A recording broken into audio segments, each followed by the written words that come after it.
అందరూ ఎలా ఉన్నారు? బాగున్నారా? నేను మునగాకు కరివేపాకు పొడి చేద్దాం అనుకుంటున్నాను. దానికి కావాల్సిన ఏంటేంటి అనేది మీకు చూపిస్తాను. మునగాకండి,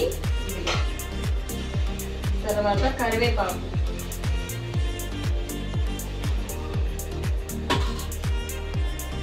చల్లపలుకులు అంటే పల్లీలు, శనగపప్పు, ధనియాలు, జీలకర్ర, నువ్వులు, ఎండుమిరపకాయలు, మినపప్పు, వెల్లుల్లిపాయలు, ఇవన్నీ ఇప్పుడు వేయించుకోవాలన్నమాట. ఇది కలర్ మీద ఇవన్నీ ఫస్ట్ ఉదయం నేను తెంపేసి కడిగేసి ఆరబెట్టాను అనమాట. ఫ్యాన్ గాలికి ఆరబెట్టాను. కరివేపాకు, మునగాకు వేరువేరుగా చేయడం ఎందుకనేసి రెండు కలిపి చేసేస్తానండి. ఇలా కరివేపాకు ఒక పొడి చేసేది కానీ ఇంకా అది ఎందుకులని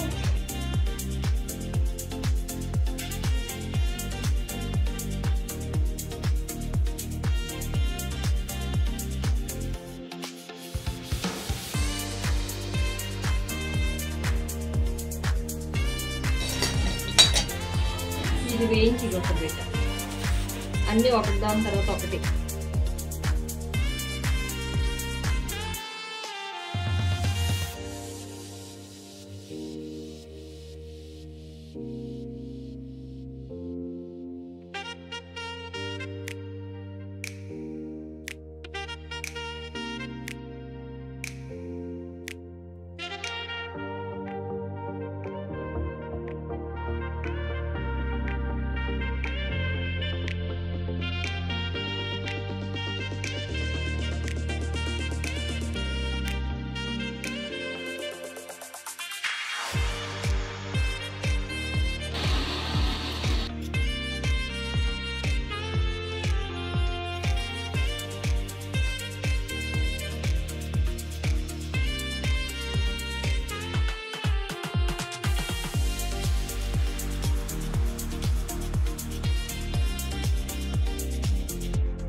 నిన్న చేసిన కరివేపాకు మునగాకు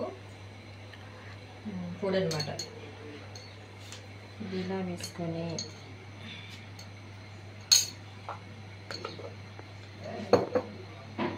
కొద్దిగా నెయ్యి వేసుకొని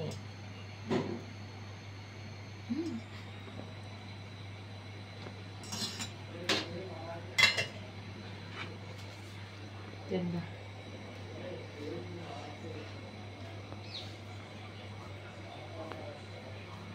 కరివేపాకు మునగాకు చాలా మంచిది కదండి ఆరోగ్యానికి. మామూలుగా తినమంటే ఎవరో తినరు, ఉట్టి పొడి చేసుకుని తిందామన్నా తినరు. అందువల్ల ఇలా పొడి చేసుకొని అన్ని పప్పులు వేసుకొని తిన్నాం అనుకోండి, ఏం కూర చేసుకున్నా ఫస్ట్ మాత్రం ఈ 2 ముద్దలకి పెట్టుకొని తింటే చాలా బాగుంటుంది. నెయ్యి వేసుకోకపోయినా బాగానే ఉంటుంది. నెయ్యి ఉండాలని లేదు, ఉట్టి పొడితో కూడా తినేవచ్చు. ఓకేనండి.